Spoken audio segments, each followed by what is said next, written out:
हालै खुलेको निम्न माध्यमिक तहको शिक्षण अध्यापन अनुमति पत्र अथवा टिचिङ लाइसेन्सको आवेदन फारम खुलेको थियो। उक्त आवेदन फारम भर्नुभएका साथीहरूको प्रवेशपत्र आइसकेको हुनाले उक्त प्रवेशपत्र कसरी हेर्ने, डाउनलोड गर्ने कुरा हजुरहरूलाई यस भिडियो मार्फत जानकारी गराउन गइरहेको छु। तपाईहरु आफ्नो फोनको स्क्रिनमा जानुस्।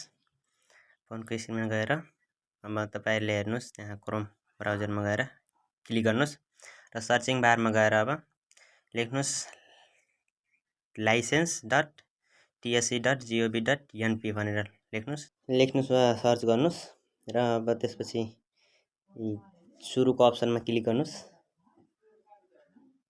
एकैछिन अप्सनमा क्लिक गरिसकेपछि यहाँ अर्को इन्टरफेस खुल्छ। अब त्यहाँ हेर्नुस्, तपाईले शिक्षा सेवाको आयोगको जुन विज्ञापन हाम्रो देखाउँछ त्यहाँ गएर एकाउन्ट लगइन अथवा रजिस्टरमा क्लिक गर्नुस्। ल साथीहरुले अब मेरो त एकाउन्ट र इमेल आइडीहरु पासवर्डहरु मेरो पहिलेबाट लगइन थियो, त्यसकारणले मेरो अर्को इन्टरफेस खुलिसकेको छ। तपाईहरुको लगइन छैन भने तपाईहरुले आफ्नो इमेल आइडी र पासवर्ड इन्टर गर्नुपर्छ। त्यसपछि तपाईहरुको इन्टरफेस अर्को यसरी खुल्छ र तपाईहरुले आफ्नो व्यक्तिगत विवरणहरु कसरी भर्नुभएको सबै यहाँ देखाउँछ। र तपाईहरु साथीहरु अब यहाँ 3 डटमा व्यक्ति विवरणको साइडको 3 डटमा गएर क्लिक गर्नुस् र त्यहाँ गएर अब तपाईको आउँछ यहाँ दरखास्त पेश गरेकोमा क्लिक गर्नुस्। त्यहाँ अर्को इन्टरफेसमा गएर यहाँ भ्यूको अप्सनमा क्लिक गर्नुस्। भ्यूको अप्सनमा क्लिक गरिसकेपछि यहाँ आउँछ तपाईले अब प्रवेशपत्र अब भरेको भन्दा पहिले यहाँ तपाईहरुको विवरणहरु देखाउँछ, कसरी के भन्नुभयो, योग्यताहरु सबै देखाउँछ। त्यसपछि त्यहाँ माथि नै लेखेको हुन्छ प्रवेशपत्र कसरी हेर्ने भनेर ग्रीन कलरमा तपाईले त्यहाँ देख्न सक्नुहुन्छ। र त्यसमा क्लिक गर्नुस्।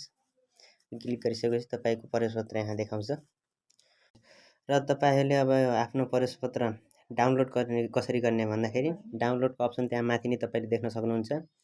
त्यहाँ प्रवेशपत्र डाउनलोड गर्नुहोस् भनेर ग्रीन कलरमा रहेको छ। त्यसमा तपाईहरुले ट्याप गर्नुस्, क्लिक गर्नुस् र तपाईहरुको प्रवेशपत्र डाउनलोड हुन्छ। मेरो त साथीहरु पहिलेबाट डाउनलोड भइसकेको छ, त्यसकारणले मेरो अब ओपन गर्नको लागि यहाँ ड्राइभ चुज गर्न भनिरहेको छ। मैले ड्राइभ चुज गरेछु। तपाईहरुले हेर्न सक्नुहुन्छ मेरो यहाँ प्रवेशपत्र आइसकेको छ। र साथीहरु तपाईले अब यस प्रवेशपत्रलाई डाउनलोड गरेर फोटो स्टुडियोमा गएर प्रिन्ट आउट गरेर राख्नु होला, किनभने यसलाई अब तपाई एक्जाम दिने बेलामा तपाईहरुले यो अनिवार्य नै चाहिन्छ। यो भएन भने तपाईहरुले एक्जाममा सामेल हुन पाउनुहुन्न। त्यसकारणले यसलाई प्रिन्ट आउट गरेर सुरक्षित तरिकाले राख्नु होला। ल त साथीहरु, यस भिडियोमा यति नै। अब भेटौँला अर्को कुनै भिडियोमा। हस्त धन्यवाद।